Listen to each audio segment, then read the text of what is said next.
When the alien doctor scanned my DNA, she didn't gasp because it was strange. She went pale because it was familiar. In a galaxy where royal blood is encrypted, guarded, and impossible to fake, my human genome lit up like a forgotten crown, and the queen herself froze. The first thing I noticed about the Imperial Medical Wing was that it smelled like citrus and impending judgment. I had expected something colder, perhaps metallic, perhaps humming ominously like every advanced alien facility in the cautionary documentaries back home. Instead, the floor glowed with a soft inner light, and the air carried the faint scent of something that reminded me of oranges contemplating philosophy. "Please remain still," the doctor said. I was already still, extremely still. The kind of stillness one achieves when surrounded by guards wearing armor that appears to be woven from condensed starlight. The doctor stood across from me, tall and composed. At first glance she could have passed for human: 2 eyes, symmetrical features, the general arrangement of limbs in all the expected places. But her skin was a rich, luminous purple, as though twilight itself had decided to specialize in medicine. Long ears extended elegantly from the sides of her head, tapering backward in graceful arcs that moved subtly when she spoke, like punctuation marks made of living silk. Her blonde hair fell over one shoulder in a smooth cascade, catching the sterile light. "You are comfortable?" she asked. "I've been abducted by an interstellar empire and escorted into a glowing room by soldiers with laser spears," I said. "This is the most comfortable I've been all week." Her ears twitched. I chose to interpret that as amusement. "This is a routine genomic compatibility scan," she said. "As a newly registered interstellar citizen, your biological profile must be cataloged." "Of course," I said. "Wouldn't want to accidentally marry royalty without the proper paperwork." She did not respond to that. Instead, she gestured, and the examination platform rose from the floor like a polite ghost. It shaped itself to my body before I had the chance to protest, cradling me in a field of faintly humming energy. "Do not move," she said again. "I plan to panic internally," I assured her. "Externally, I'll be very professional." Above me, a lattice of light unfolded. Holographic filaments descended in slow spirals, weaving through the air until they surrounded me in a shimmering cocoon of data. Symbols streamed across translucent panels, complex sigils and mathematical constructs far beyond my pay grade. The doctor moved her hands through the projections, adjusting parameters with precise gestures. Her long fingers traced lines of code that responded instantly, rearranging into new patterns. A faint glow pulsed from beneath my skin as the scanner engaged, mapping every cell. "You have an unusual mitochondrial configuration," she murmured. "I get that a lot." She ignored me. The hum deepened, shifting into a lower frequency that I felt more in my bones than in my ears. The holographic strands thickened, forming a 3-dimensional model of my genome above my chest. It rotated slowly, a luminous double helix unfurling like a cosmic staircase. "Fascinating," she whispered. I craned my neck. "Is that good fascinating, or we need to call security fascinating?" She froze. The model had begun to change. At first, I thought it was simply zooming in. Then I saw the additional structures, intricate geometric nodes embedded within the strands, glowing with a gold-white intensity distinct from the rest of the projection. They were not random mutations. They formed a repeating sequence, precise and symmetrical. The doctor's hands hovered in the air. She did not blink. "Doctor," I said carefully, "you've gone very still. I feel like this is the part in the movie where someone says, 'That's impossible.'" She recalibrated the scanner without answering. The hum cut out abruptly, then resumed at a higher pitch.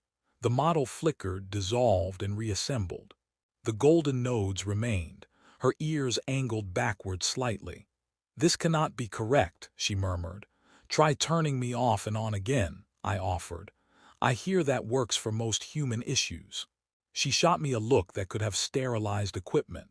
The projection expanded, magnifying one of the glowing markers. Symbols flared around it, ancient characters spiraling outward in concentric rings. Even without understanding the language, I felt the shift in the room. The air grew heavier, charged. The door at the far end of the chamber opened with a whisper of displaced air. I had not heard anyone approach. The guards entered first, silent and precise. Then she followed. The queen did not need introduction. Authority seemed to bend slightly toward her, as though gravity had reconsidered its priorities. Her skin bore the same royal shade of violet as the doctor's, though deeper, richer. A circlet of living metal rested upon her brow, faintly luminous. Her long ears were adorned with delicate chains that chimed softly when she moved. "What has occurred?" she asked. Her voice was calm, too calm. The doctor swallowed. "Your Majesty, the human's genomic scan has revealed an anomaly." I raised a hand from the energy cradle. "I prefer feature." No one acknowledged that. The projection shifted so that the queen could see. The golden markers flared brighter, reacting perhaps to her proximity. Symbols rearranged themselves into a configuration that even I could recognize as significant. The queen stepped closer. For a heartbeat, nothing happened. Then the color drained from her face. It was subtle, a slight paling beneath the violet hue, a tightening at the corners of her eyes, but it was there. "That sequence," she said softly. The doctor nodded once. "Yes, Your Majesty." I glanced between them. "I'm going to need more than dramatic silence." The queen extended her hand into the hologram. The golden markers responded instantly, pulsing in synchronized rhythm. A faint harmonic tone filled the chamber, resonant and pure.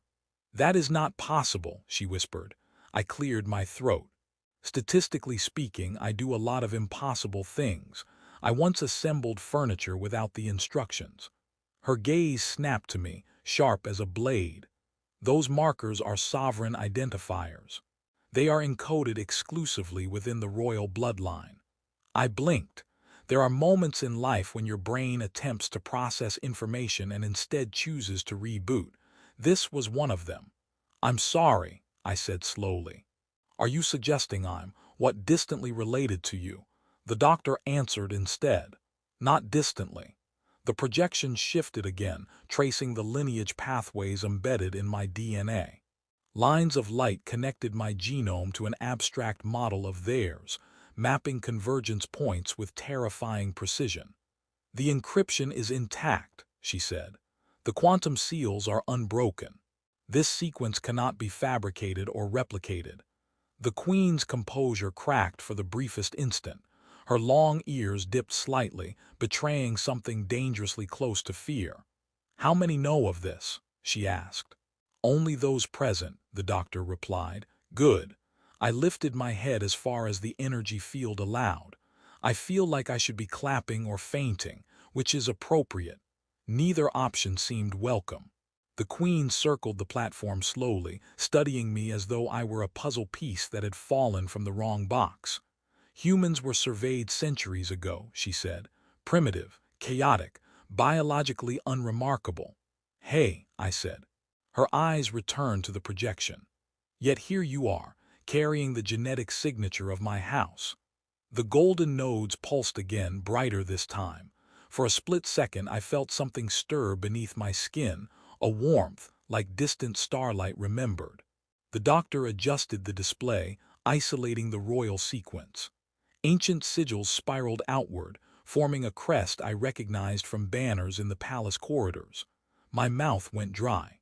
"I promise," I said carefully, "I did not steal any royal DNA. I barely passed high school biology." The queen did not smile, but something in her expression shifted, curiosity threading through alarm. "There are only three explanations," she said. "Clerical error, catastrophic malfunction, or history has lied to us." The doctor's voice was barely audible. "The scanner has been recalibrated 3 times. There is no malfunction." Silence settled over the chamber, thick and electric. I lay there, suspended in alien technology, staring at a hologram that insisted I belonged to an interstellar dynasty. "Well," I said at last, "on the bright side, if I am royalty, I assume this medical visit is now complimentary. One of the guards made a sound that might have been a suppressed cough. The Queen's gaze lingered on me, searching for something, deceit, perhaps, or destiny. "Seal this chamber," she ordered quietly. "No data leaves without my authorization." The doors slid shut. The golden markers continued to glow above me, steady and undeniable. And for the first time since stepping onto this station, I had the uncomfortable sensation that the galaxy was no longer observing me as a curiosity. It was recognizing me. They did not let me go back to my assigned diplomatic quarters. Instead, I was escorted, politely, which is to say surrounded on all sides by extremely armed individuals, to a chamber that was neither a cell nor quite a guest suite. The walls shimmered faintly, responsive to biometric signals. The air temperature adjusted itself every few seconds, as if the room could not decide whether I preferred mildly tropical or thoughtfully refrigerated. "I would like to register a complaint," I told the nearest guard. "If I'm secretly royalty, this Dacre is underwhelming." He stared straight ahead. His armor reflected my distorted face back at me in curved fragments. "Strong, silent type," I muttered. "Classic." The door slid open without warning. The doctor entered first.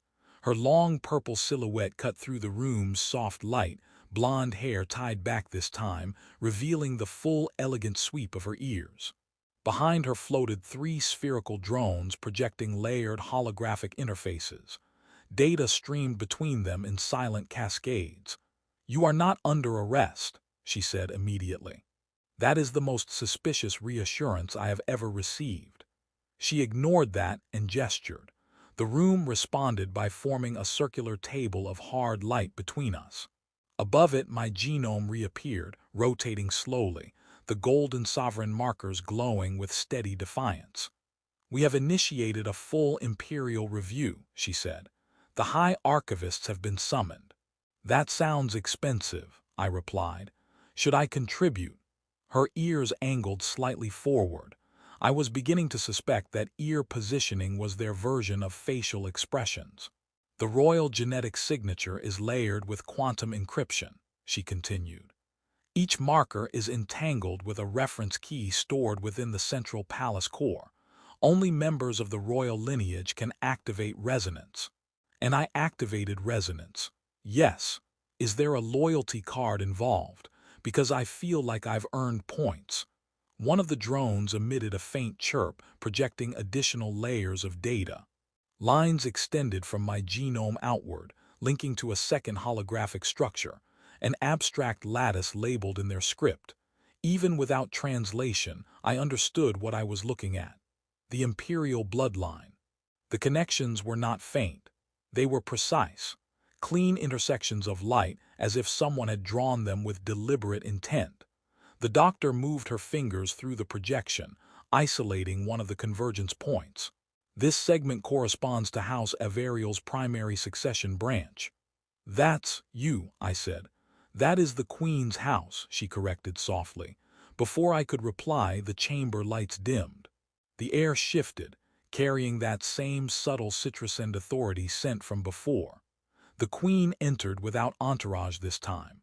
That unsettled me more than the guards had. Her circlet glowed faintly as she approached the table of light.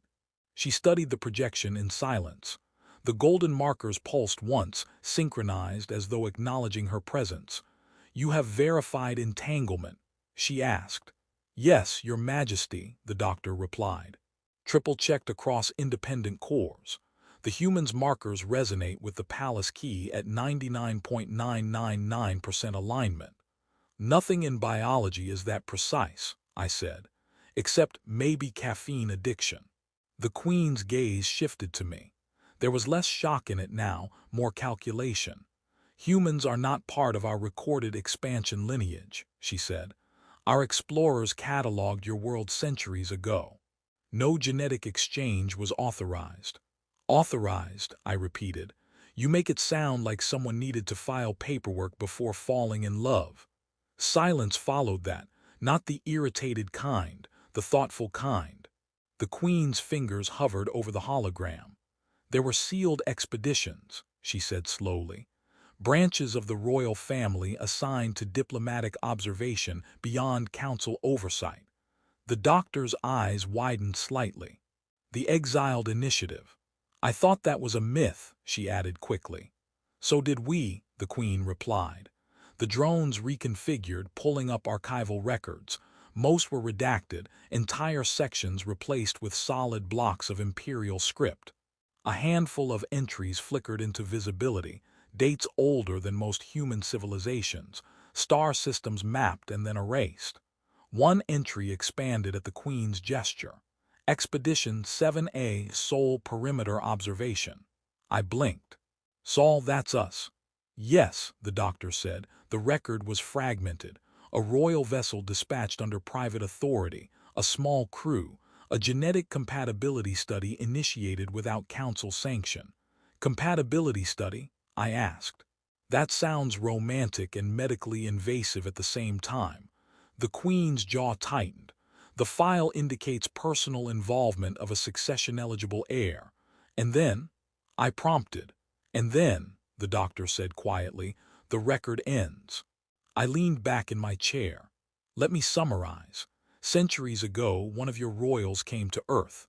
They ran some unauthorized compatibility studies. Then all records disappeared. And now I show up glowing like a galactic heirloom. That is an inelegant summary, the Queen said. Accurate, though. She did not answer. The golden markers flared brighter, reacting to the heightened emotional field in the room. The hum returned, deeper this time, resonant enough that I felt it in my chest. The doctor tapped another interface. There is more. The markers within your genome are not dormant relics. They are adaptive. Adaptive how? They are integrating. With what? With you. That did not sound reassuring. She magnified one of the sequences. It had begun extending microscopic filaments into adjacent strands of human DNA, weaving itself more thoroughly into my biological framework. Are you saying I'm mutating? I asked. No, she said. You are stabilizing. Into what? The Queen stepped closer.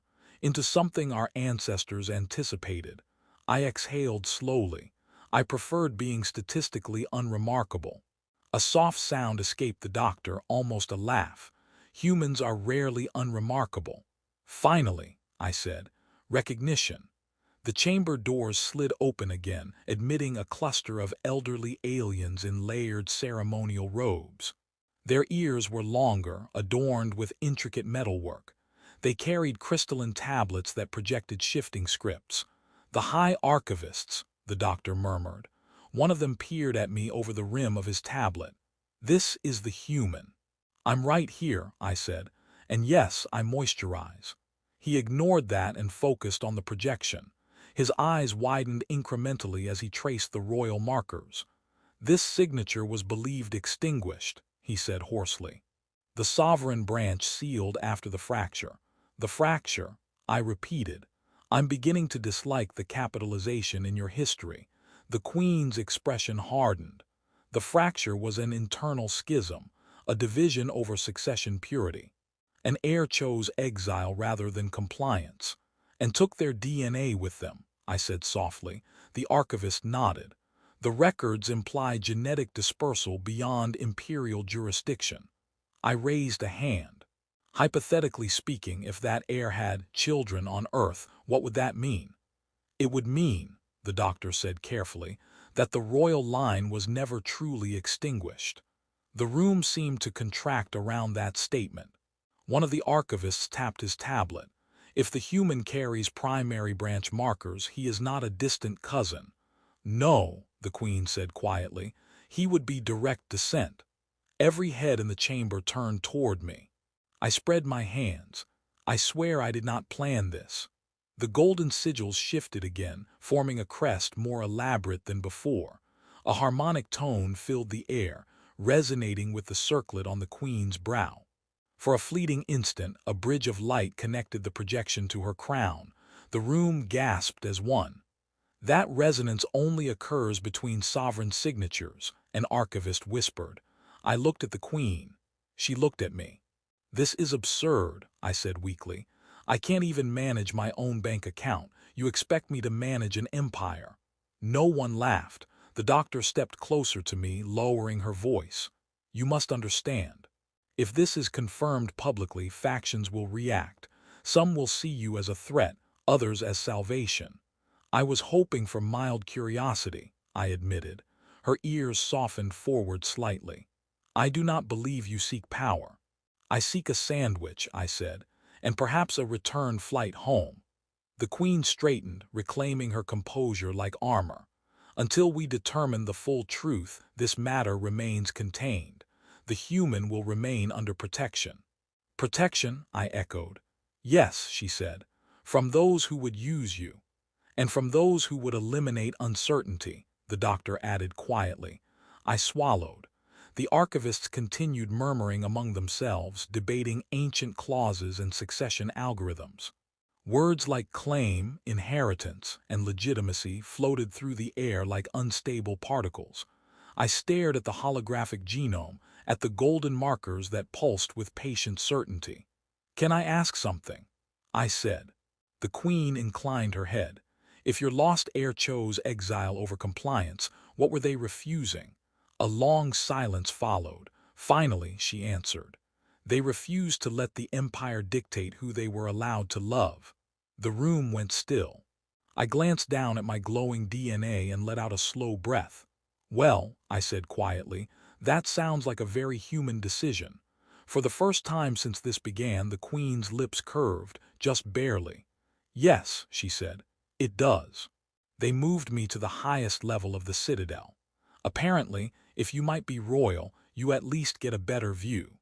The chamber overlooked the curve of the planet below, its oceans reflecting the distant sun in fractured silver. Ships drifted in silent formation around the station like patient predators pretending to be decor. The doors sealed behind me with a soft harmonic tone, and this time there were no visible guards. That was somehow worse. The doctor stood near the panoramic field, her purple skin luminous against the stars, blonde hair unbound and falling freely down her back. Her long ears tilted toward the sound of my footsteps. "You are not restrained," I observed. "You are not a prisoner," she replied. "That remains debatable." She almost smiled. "The council is convening. The matter cannot be contained any longer." "Ah," I said, "the dramatic public reveal portion of the evening." She turned toward me, her expression softer than I had seen before. "Are you afraid?" I considered the question. A few days ago, my biggest concern had been whether Earth's diplomatic stipend covered alien street food. Now ancient sovereign markers were glowing in my DNA like they had been waiting for applause. "Yes," I admitted, "but mostly I'm afraid I'll say something inappropriate in front of your entire civilization." "You will," she said calmly. "You are human." That's reassuring. The chamber doors opened again. The Queen entered alone. No circlet this time. Her long ears were bare, unadorned, and somehow that made her seem more powerful, not less. "The Council demands clarity," she said without preamble. "So do I. I'd also appreciate some," I replied. She approached the central platform. The floor responded, projecting the now familiar holographic lattice of my genome. The golden sovereign markers pulsed steadily. "We have accessed the final sealed archive," she said. The doctor inhaled sharply. "The primary vault." "Yes." The projection shifted. A recording flickered into existence above the lattice, a figure materializing in ghostly light. A woman. Her skin bore the same royal violet hue, though softer, less formal. Her ears were long and elegant, adorned with simple rings. Her blonde hair was braided loosely over one shoulder. Her eyes held the kind of resolve that reshapes history quietly. "My name is Sarilith Averial," the recording said, "firstborn of the sovereign line." The Queen closed her eyes briefly. "She was the lost heir," the doctor whispered. Sarilith's image continued. "If you are viewing this, then my decision has borne fruit." I felt my pulse quicken. "The Council demanded genetic isolation," Sarilith said. "They feared dilution, feared vulnerability, feared love beyond our species." She smiled faintly. I found such fear small. The projection shifted, showing a star map rotating slowly until it settled on Saul. I chose exile, not for rebellion, for preservation. Her image leaned forward slightly. Our line is powerful not because it dominates, but because it adapts, because it connects. I traveled to a young world, violent, fragile, extraordinary. I swallowed. I found in humanity a resilience our empire had forgotten. I chose to intertwine our lineage, not to conquer, to ensure that no council could ever again declare love illegal. Silence filled the chamber. I encoded our sovereign markers within my descendants, she continued. Quantum sealed, dormant, waiting for a time when the Empire would need reminding of who we are. Her gaze seemed to find me through centuries of distance. If you carry this sequence, then you are proof that the bloodline survived not through purity, but through courage. The recording faded. The holographic lattice remained, golden markers glowing with quiet certainty. I let out a slow breath. Well, I said softly, family reunions are going to be awkward. The Queen's composure wavered for a heartbeat, then steadied. She defied the council, she said, and I have upheld that council's doctrine for my entire reign. You didn't know, I said. I should have questioned, she replied. The doctor stepped forward. Your Majesty, the markers have fully stabilized. We all looked. The golden filaments were no longer weaving uncertainly. They were integrated, harmonized with the surrounding human DNA. Not overtaking it, not replacing it, simply coexisting. She was right, the doctor whispered. The sequence activates only when proximity to the palace core reaches threshold. It was never meant to dominate, only to resonate. The chamber doors opened again. This time the council entered. Rows of robed figures, their ears adorned with status medals, eyes sharp with centuries of political survival. Murmurs rippled as they saw the projection. The human, one of them said, as though testing the word for structural weakness. The descendant, another corrected quietly. I raised a hand. Hello, I promise I don't bite. Much. A few startled glances flickered my way. The Queen stepped to the center. You have seen the archive.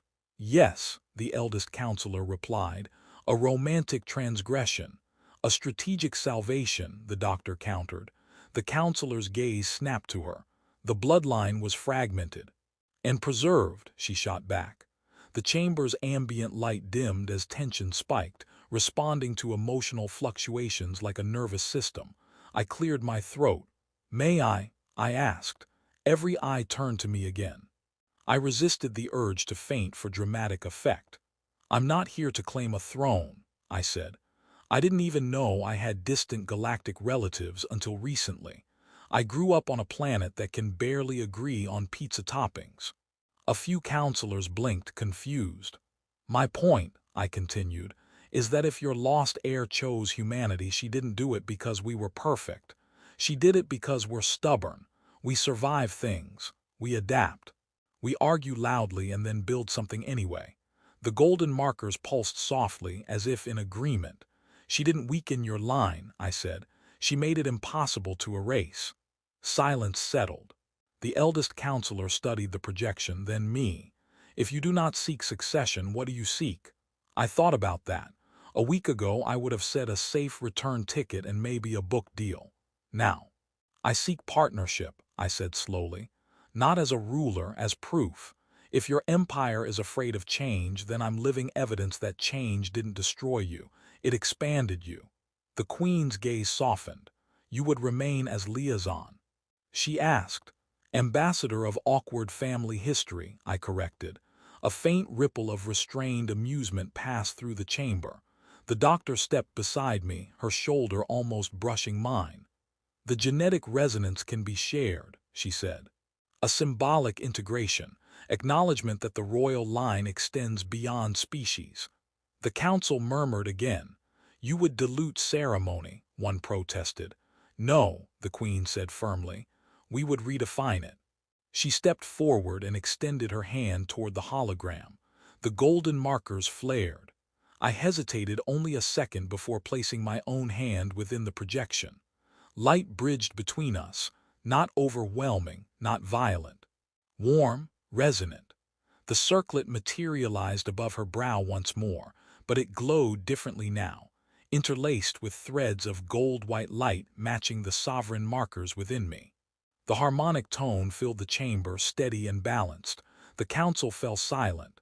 "It is done," the eldest counselor whispered. "Not coronation, recognition." The light faded gradually, leaving the genome projection stable and quiet. I looked at my hand. No glowing veins, no sudden telepathic powers, slightly disappointing. "So," I said lightly, "does this come with a dental plan?"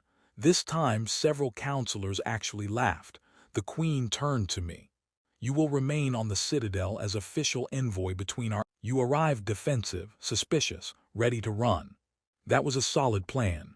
And now, I looked out at the planet below, at the ships orbiting in quiet formation.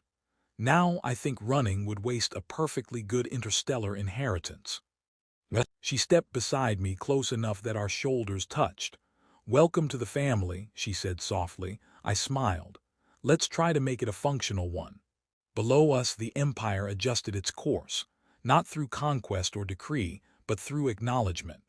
And for the first time since stepping into that citrus-scented medical chamber, I no longer felt like an accident in someone else's story.